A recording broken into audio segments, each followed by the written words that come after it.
Russia के दुनिया भर के रिश्ते खराब हैं वेस्ट के साथ और ट्रेड भी उसकी काफी अब कम हो गई है, नामात्र के बराबर, क्योंकि सैंक्शंस इतने पड़ गए हैं।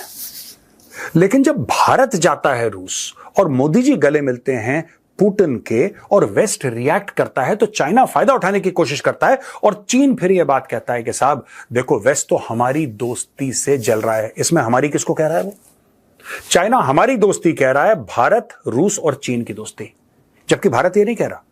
यानी कि चीन जो है वो लगातार दर लगातार भारत के रिश्ते वेस्ट के साथ खराब करने की कोशिश कर रहा है।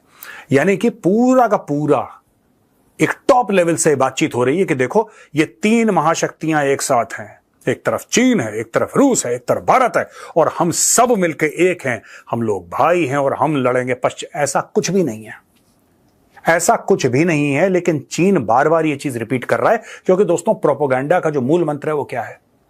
हिटलर ने बोला था कि एक झूठ को इतनी बार रिपीट करो, इतनी बार रिपीट करो, इतनी बार दोहराओ कि वो सच जैसा लगने लगे। कुछ समय के बाद झूठ को रिपीट करते रहो, करते रहो, करते रहो, people will start believing it is the truth. Adolf Hitler भी यही करता था। जोसेफ गोबल्स था उसका प्रोपेगेंडा का चीफ, जो था उसका मिनिस्टर फॉर प्रोपेगेंडा, वो भी यही काम करता था। जोसेफ गोबल्स का काम यही था कि झूठ बोलते रहो और इतनी बार बोलो और इतने चैनल से बोलो, रेडियो से भी झूठ हो रहा है और प्लेस जो नाटक हो रहे हैं उनसे भी झूठ हो रहा है। और उस जमाने में नई नई वो जो सिनेमा चला था, सिनेमा से भी झूठ बोलो और रैलीज में भी, स्पीचेस में भी, हर जगह से झूठ झूठ, सेम झूठ को रिपीट करो, लोग माने सच है। चाइना भी ये कर रहा है, सोशल मीडिया पे झूठ बोल रहा है, मेन स्ट्रीम मीडिया पे झूठ बोल रहा है। उसके जो सीनियर अफसरान है वो भी यही झूठ बोल रहे हैं कि ये जल गया हमसे, वेस्ट जल गया। ये तीन शक्तियों जब एक साथ मिल गई, चाइना तो था ही नहीं वहां पे। ओ भाई पूरे विजिट में चाइना कहां था? It was prime minister Modi and president Vladimir Putin, that's it. ये चीन आ गया बेगानी शादी में अब्दुल्ला दीवाना। अच्छा, दूसरी तरफ यह हुआ है कि एक रॉकेट अटैक करा, मिसाइल, रूस ने मिसाइल मारी, अब वो घुस गई अस्पताल के अंदर, 37 लोग मारे गए, 3 बच्चे, जिसको मोदी जी ने बोला किया। मोदी जी ने बात समझाई और मुझे लगता है कि मोदी जी ने बड़े अप्रोप्रिएट शब्द यूज करे हैं इस बात को समझाने के लिए। और उन्होंने ये बात पुतिन को बोली है कि जब बच्चे मरते हैं ना तो दिल टूट जाता है यार।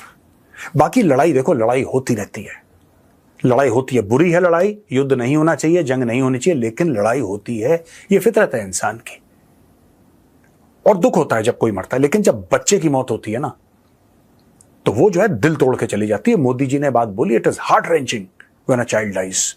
और मोदी जी ने यह भी बोल दिया, this is not an era of war. दोबारा मोदी जी ने रिपीट करा और बोला कि ये जो पूरा आपका मैटर चल रहा है इसका सोल्यूशन डिप्लोमेटिक हो सकता है। अच्छा, यहां पे जब मोदी जी गले मिल रहे हैं व्लादिमीर पुतिन से, मोदी जी की आदत है, सब दोस्त हैं इनके, तो जब मिले तो गले मिले वार्मथ के लिए, मतलब ठीक है।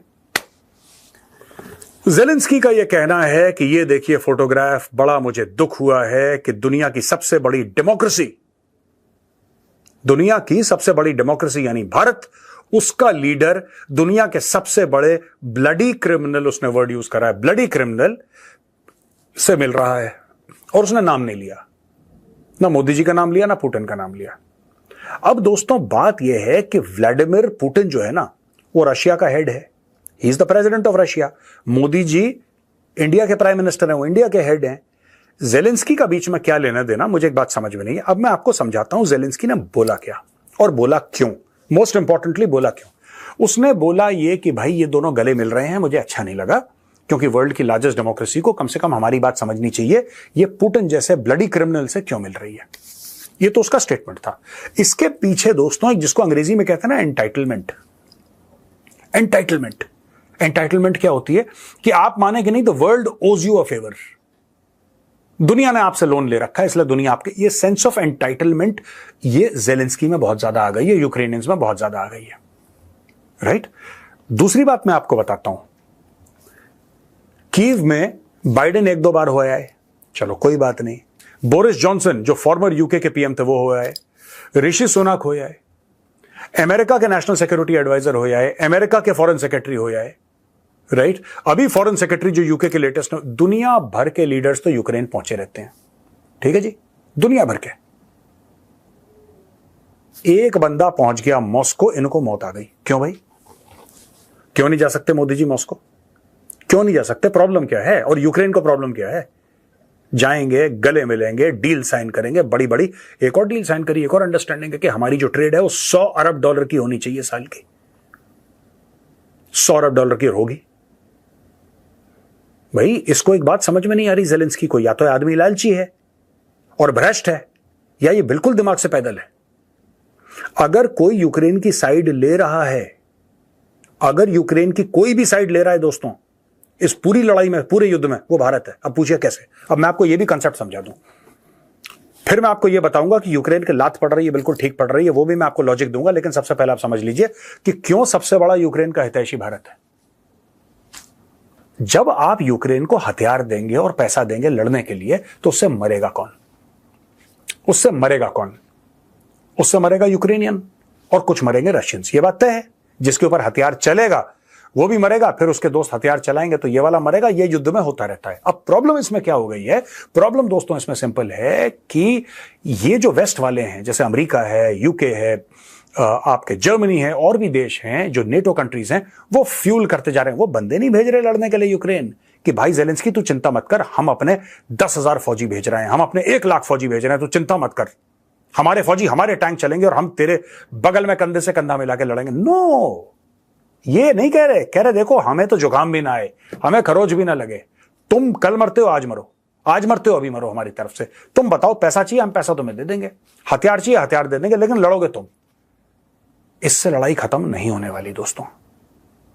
अब सही क्या है गलत क्या है? क्या रूस को यूक्रेन पर हमला करना चाहिए था, ऑक्यूपाई करना चाहिए था? Absolutely not. इसको कोई भी सपोर्ट नहीं कर रहा यार।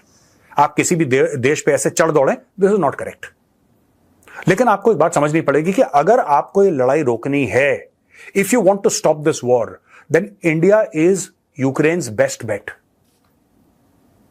आपको क्या लगता है अमेरिका लड़ाई रोक पाएगा? अमेरिका चाहता भी है लड़ाई रोकना, और यूक्रेन को जो हथियार दे रहा है वो कहां से आ रहे हैं हथियार? वो हथियार आ कहां से रहे हैं? मैं आपसे ये बात पूछ लेता हूं। आप दर्शक बैठे हैं यहां पे, सुन रहे हैं, ये मेरा ये वीडियो देख रहे हैं आप, वो हथियार कहां से आ रहे हैं? वो अमेरिकन वेपन्स है भाई, वो अमेरिकन वेपन्स है। अमेरिकन वेपन्स कहां से आ रहे हैं? अमेरिकन फैक्ट्री से आ रहे हैं। उनको पैसा कौन दे रहा है? यूक्रेन के पास तो है नहीं ठेंगा, अमेरिका पैसे दे रहा है। यानी कि अमेरिका कहता है कि हमने 10 अरब डॉलर के हथियार यूक्रेन को दिए। जो जो हथियार दिए वो कहां पे हैं? किसी की फैक्ट्री टेक्सास में है, किसी की फैक्ट्री कैलिफोर्निया में है, किसी की फैक्ट्री न्यूयॉर्क में है, किसी की फैक्ट्री वॉशिंगटन में है, किसी की फैक्ट्री कहीं है, किसी की फैक्ट्री कहीं है, राइट? ये बेसिकली अमेरिका खुद की फैक्ट्रियों को पैसे देता है, जो हथियार बनाती है फैक्ट्रियां खुद की फैक्ट्रियों को पैसे देता है और बोलता है यार हमने तुम्हें पैसे दे दिए, तुम उनको हथियार दे दो। ये गेम चल रहा है यहां पे। जो पैसा है वो यूक्रेन को नहीं जा रहा, पैसा अमेरिका टू अमेरिका जा रहा है। और हां, अमेरिका एड भी दे रहा है उसको कि तुम्हें अगर तनख्वाहें देनी अपने फौजियों को, ओ भाई तुम्हें तो देना ही पड़ेगा एड, तुम्हें एड देनी पड़ेगी यूक्रेन को, अमेरिका की मजबूरी है। क्यों? क्योंकि जब कोई बचेगा ही नहीं वहां पे तो तुम्हारे हथियार कैसे बिकेंगे? वो कौन चलाएगा तुम्हारे हथियार? भूत प्रेत आत्माएं तो चलाएंगे नहीं तुम्हारे हथियार।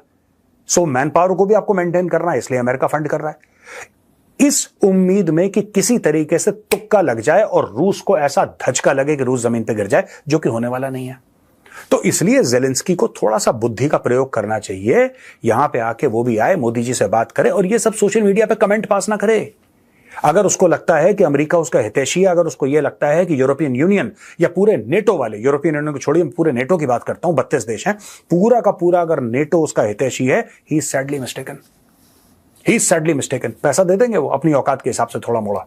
और मैं आपको एक बात और बताऊं, अगर ये लड़ाई लंबी चलती है दोस्तों, अगर बाय द वे ये लड़ाई लंबी चलती है 2025 तक, वो पैसे भी 1/10 हो जाएंगे जितने आ रहे हैं।